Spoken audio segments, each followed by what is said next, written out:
Hello community, I hope you are doing good. In this discussion, we will see how to create cohort view and the different task cases.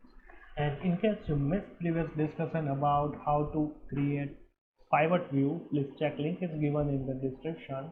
And if you want to learn more about Odoo with different task cases, you can go to here.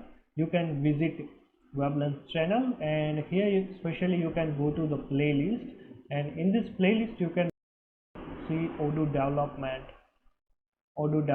playlist, and here you can see different topics available here, including the setups and the basic informations about Odoo and how you can start your career in Odoo. So everything is available here. You have to just choose the topic. Plus you can see here the Python related tips and editor related tips you can see from these two playlists. If you need any support, you can just go to about page, and here you can suit your query to this email address. Plus you can also support this channel two ways, using Buy Me Coffee or the PayPal, and you can also support using the join button. Let's back to our main topic here, like how to create a cohort view. So the basic thing is, like, if you want to analyze your records using especially for the time related records, then the cohort view is very helpful. And here this view is completely different than other views here. And for your information, this cohort view is available from Odoo version 12, and this view is not available in community version. You, at least you have a enterprise version, you can use this view. So let's create a cohort view first, and then after we will see the real task cases. So first, like I already created a new module, school, student, enterprise, and enterprise related code always available in this module. So let's say if you don't have enterprise module, so you are good to go with this default modules, so you don't have any issue. So if you have enterprise module, you can play with this one also. So for this one, like, I created only inherit a student profile, that's it, and added two fields here. So first thing is, like, this manifest file, we don't need to review everything here, we just need depends school underscore students. You can see here this one, this module, and in the model level you can see already inherited this school profile, student profile model, and added these two new fields.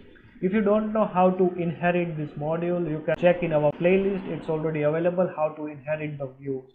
Then after also inherited, I mean the extended the existing view, this one, to add in front end side in the form view these two fields, like start date and the end date.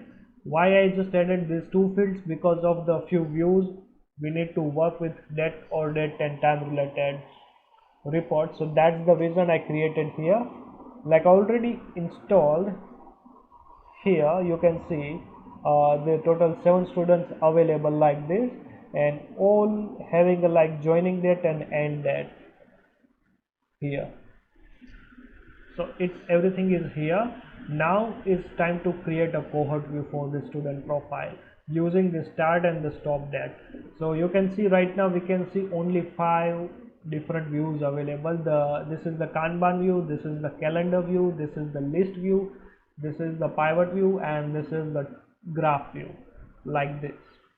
If you don't know anything, you can just review our playlist, especially the Odoo views playlist. Over there, like, already covered many things here. So let me simple create a cohort view, and cohort view is very easy to create. So let me create cohort view. So for that, like as usual, we have to use record tag, then after the model tag, the model attribute. Like, here we have to provide like this the field names. In model we have to use IRUI view, and we have to provide here the unique name, unique ID of this cohort view, and here is the name. Then after student cohort dot view, and simple I have to use the model. For which model I have to create a cohort view? So simple, I will use here the school dot student profile, and here like I will use ARCH and type is the XML. So simple, here I will add here like a cohort as a view, COHORT, and here like we have to provide few things, like let's say the date underscore start, then after date underscore stop, and the string. We can also end here like this, or you can end like this also, it's up to you. So let me do one thing, like let me close in one line tag like this, like student, and here we have to provide in the date underscore start and the date underscore stop attribute, we must have to define here at least date or date and time related fields. If you add here any other field name, might be there is a chance it will raise the error. So simple, I will use date start underscore date and end underscore date, which we created here, you can see.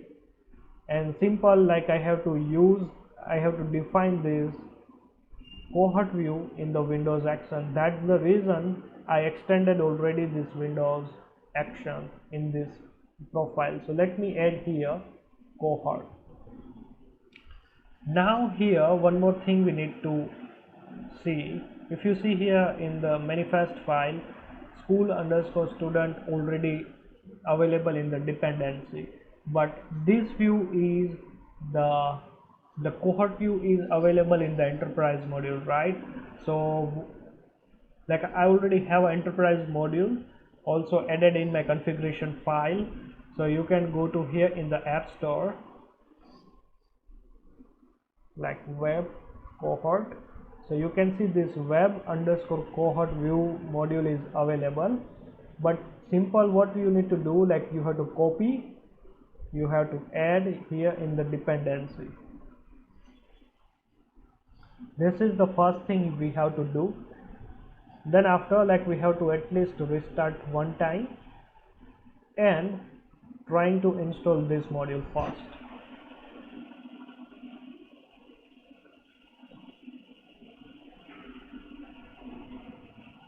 Now let me go to again apps, update playlist, and here I will use like student. Remove this apps filter, and you can see this is our module and it's already installed. If you go to here in the module app store info, you can see now it's dependent as a web underscore cohort. And let me upgrade the module. So it successfully upgraded the module, right? And now you can see here the last one, it's a cohort view. You can see like this. In our mobile we can see the tower symbol, right? The same symbol you can see here, and if you click here you can see like this different view. Now let's understand one by one, like measure. If you already know, if you don't know already, I already explained in the graph view and the pivot view, right?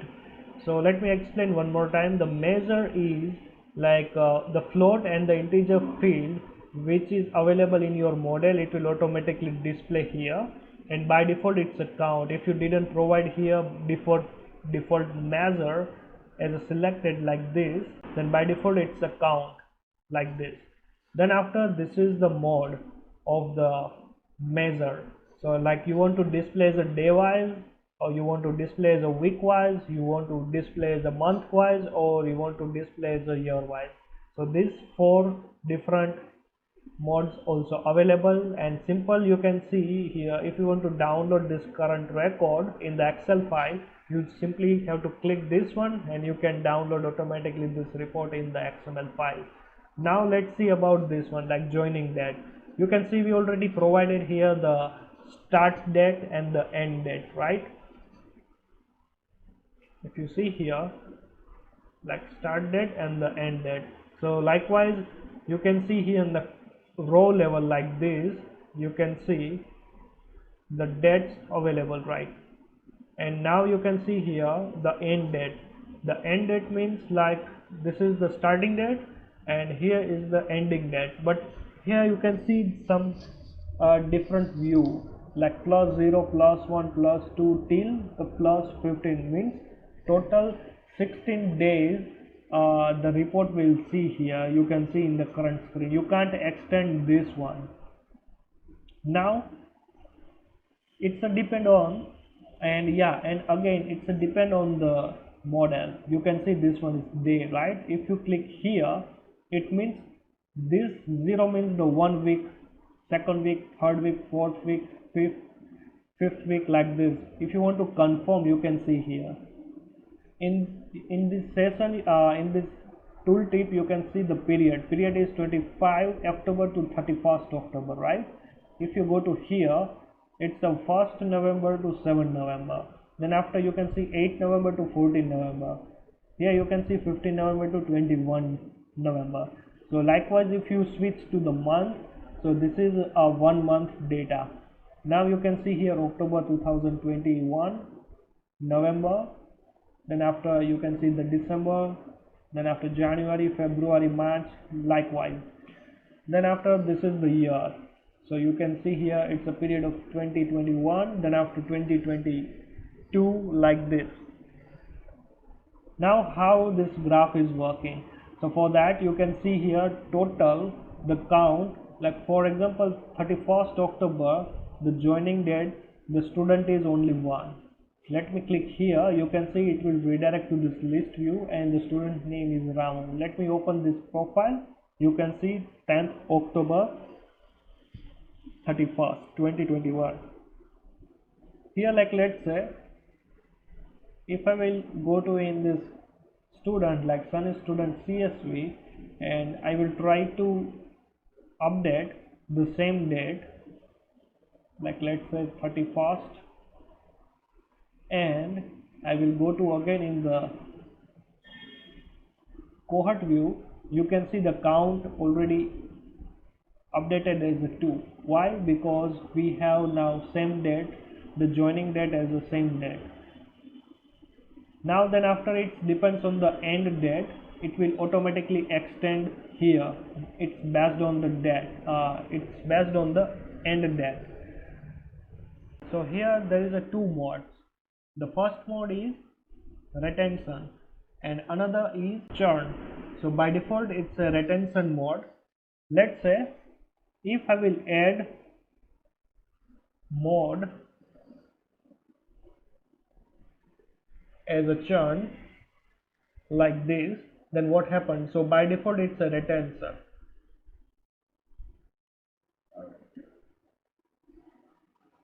So this is the default one. So what happened here is, so whenever you use the retention, so starting point is 100%, you can see in the graph, and then after it will decrease to the 0 level like this.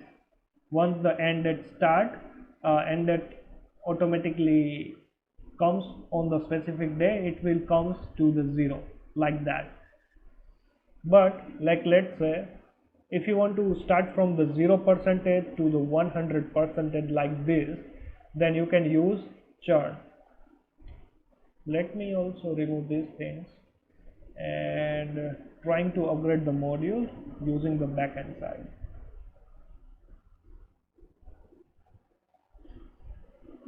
Like if you don't know about this configuration, I already explained how to automatically configure this Odoo in the PyCharm, like how to start, stop or restart the service. You can see the same session in the editor level playlist. Let me upgrade the module. Let me refresh the page. So you can see it's going to the 0, and it start with the 0 and it end with the 100% like this. So this is the difference between these 2 modes. Now let's talk about this one. Like let's say if you want to by default display as a week, or let's say month, or let's say year, then it is also possible, but by default month is default. So let me add here one more attribute. The attribute name is internal. sorry, interval, and interval, then after day, or like let's say week, month or year, any of this one we have to choose. Let's say the day. Let me upgrade the module. You can see by default it's selected month. Let me refresh the page. It will automatically display as a day, right? So this is the day wise. If you want to add as a week wise, you have to simply use week.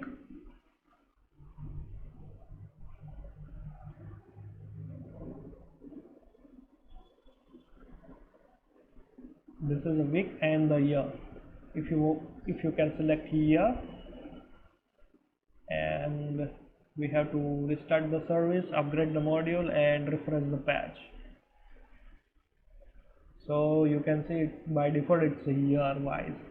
So likewise you can also add by default like student fees or student sick ones or the total fees.